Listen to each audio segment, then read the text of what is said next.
حراي كبرات تختاتلتي كمي وعلكم نايلومي مدبنا خنقرب لكم هنا نايلومي عمي كتصبيو إذا تقولوا حبريت هالو اتزجر محبريت هادما كقدم لكم اتمجمريا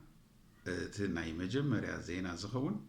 بتعمي كجرمكم زغاليو بتعمل خجر مخكم غليو اتخلى نا أمريكا نجر أبكيو بك أمريكا لعلها يلا ناجر كون أمريكا لعلها يلا ناجر كتكون أبزيت خلوا درجة بس حلا حجي كل عالم عندنا سجا يمثله كل عالم عندنا سجا يمثله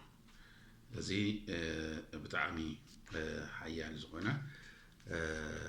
حبريتايو إذا حبريتا رحراي كم سألكم حراي نبت حبريتانا كن كيدينا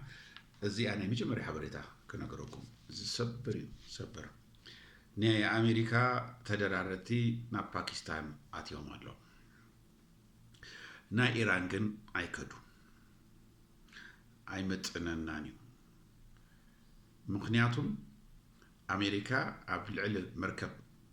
نا إيران زوجته سجمتي نت تخص تطور مبان سمع زت حسين سلزي تخص تطور مبان سمع زت حسا نسو بفصل معين الرافبينا أين زرارة بنينا نا أمريكا مكتر بريزيدنت أبت زرر يلن فريعة نعلباش كهارمو كي قتلوا فريعة تريفور لو مالتي زي أمريكا رئاتو زي تفلت عبي شجريو اتقالاي قدام مينستر دكتور أبي أحمد نعلم لخير متحبار كوميشن جوزيف سكان تراخيو مس أوروبا حبرت زلوا نينو وحجز متحبار تمايت أمالو مالتي اتقال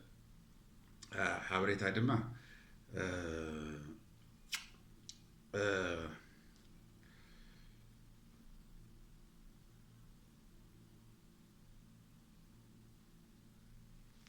معتي ناي تواقعتي أيرات مس روسيا حيلتات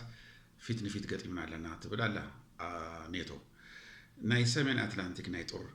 تمرت ناي روسيا نيكلير أقم زلوا بومب تدربي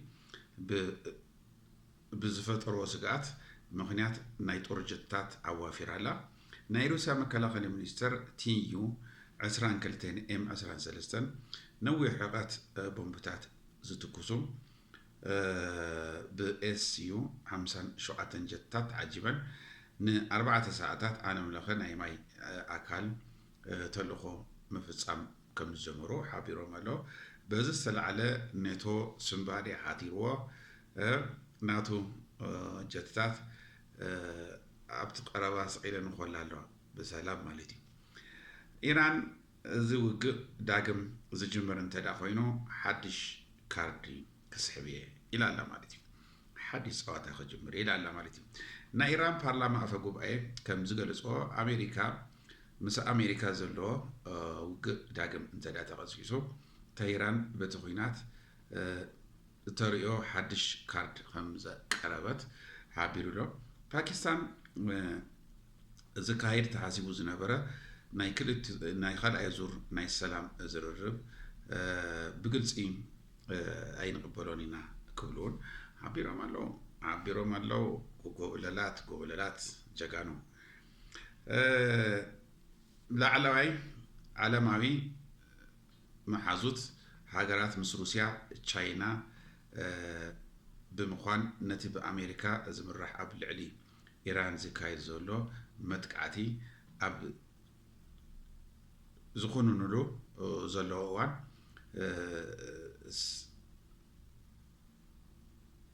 ساحة زرعية دبلوماسية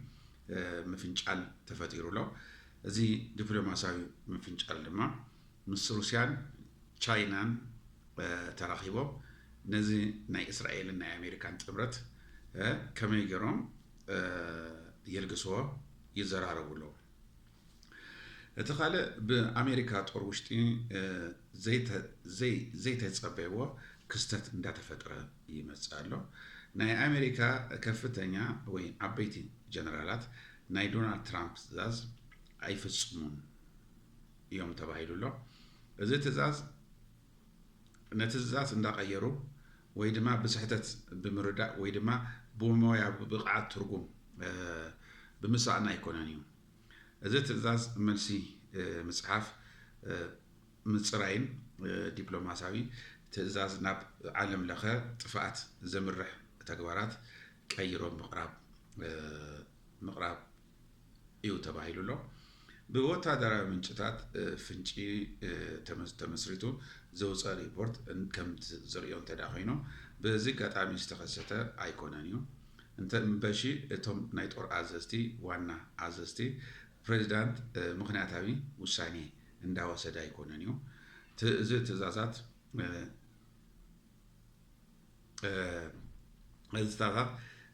ከምቲ ዝወረዶ እንተዳ ተፈጺሙ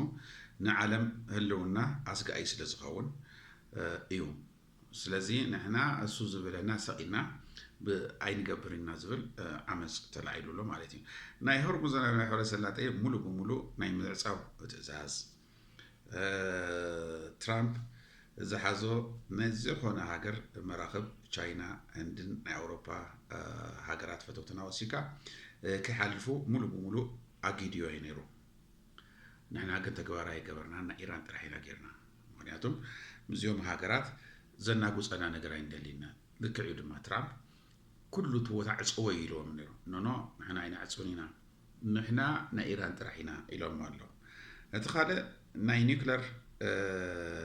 መሳርሒ ፈተነ ከይግበር እቲ ናይ መጀመርያ ትእዛዝ ትራምፕ ዝኣዘዞ እዩ ካብ 1992 ጀሚሩ ዝነበረ ናይ ኒውክለር ፈተነ እገዳ ምጥዓስ ናይ ኩናት መሳርሒ ፈተነ ከይግበር ጀነራላት ዝፈጸምዎ ብሲቪላዊ ኒውክለር ሪኣክሽን ጥራሕ ፈተነ ንክገብሩ እዩ ስለዚ ዝኾነ ዝበሃል እሱን ኣይንቕበልን ክብሉ ሓቢሮም ኣሎ እቲ ካልእ ናይ ቀደም ናይ ኔቶ ዓብዪ ኣዛዚ ኣድሚራል ጄምስ ስታፊርድ ወታደራዊ ኣዛዚ ዓለም ለኸ ግጭት ንምትራፍ ናይ ትራምፕ ትእዛዛት ብፍላይ ብተፈለየ መንገዲ ምትርጓም ክንለማመድ ሲኤንኤን ብዕሊ ኣረጋጊጹሎ ስለዚ ናይ ኣሜሪካ ወታደራት ትራምፕ ዝብሎም ነገር ጠዋሊ ኣብ ተግባር ኣይገብርዎን እዮም ማለት እዩ ምክንያቱም እሱ ዝእዝዞ ዓለም ለኸ ሽግራት ክፈጥሩ ስለ ዝኽእሉ ማለት እዩ ትራምፕ ብዙሕ ግዜ ሰቂካ ዘይፈልጦ ትእዛዝ ምሃብ ናይ ግድን እዩ ዓመሉ እዩ እቲ ካልእ ምስ ኢራን ዝተገብረ ናይ ተኩስ ጠጠው ስምምዕ ጽባሕ ሰሉስ እንተዳ ዘብቅዕ ኮይኑ ትማሊ ማለት እዩ ዘብቅዕ እንተዳ ኮይኑ ናይ ቦምቢ ተኩስ ክንጀምር ኢና ክብል ኣሓዲዱሎ ቦምብታት ክነዝንቦ ኢና ክብል ሃዲዱሎ ማለት እዩ ትራምፕ ኩሉ ሻዕ ከምዚ ዓይነት ተሃዲዳት እንዳለመደ መፂሎ እቲ ካልእ ናብቲ ዋና ዜና ኢና ሕጂ ነድህብ ንኸይድ ዘለና ፔትሮ ዶላር ባይ ባይ ይኸውን ኣሎ ቻው ቻው ይኸውን ኣሎ ማለት እዩ ናይ ኤሚሬትስ ፕሬዚዳንት ኣማኻሪ ዝኾነ እዚ ሰብ ማለት እዩ ኣማኻሪ ዝኾነ እንታይ ኢሉ ኣሎ ድሕሪ ሕጂ ናይ ኣሜሪካ ሚሊተሪ ቤዛት ንዓና ሸኽሚ እዮም ኮይኖምና ኣይጠቐሙናን እዚ ሕጂ እዋን ነዚኦም ኣብ ዩናይትድ ኣረብ ዘለዎ ናይ ኣሜሪካ ሰራዊት ክስጎጉ ዘለዎም እዮም ጥቕሚ የብሎምን እዮም ንሕና ነብስና ንከላኸል ከም ዝኾንና ኣብ ኢራን ኩናት ኣርኢና ኣለና ስለዚ ማንም ንዓና ዝከላኸልና የለን ናይ ኣሜሪካ ሚሊተሪ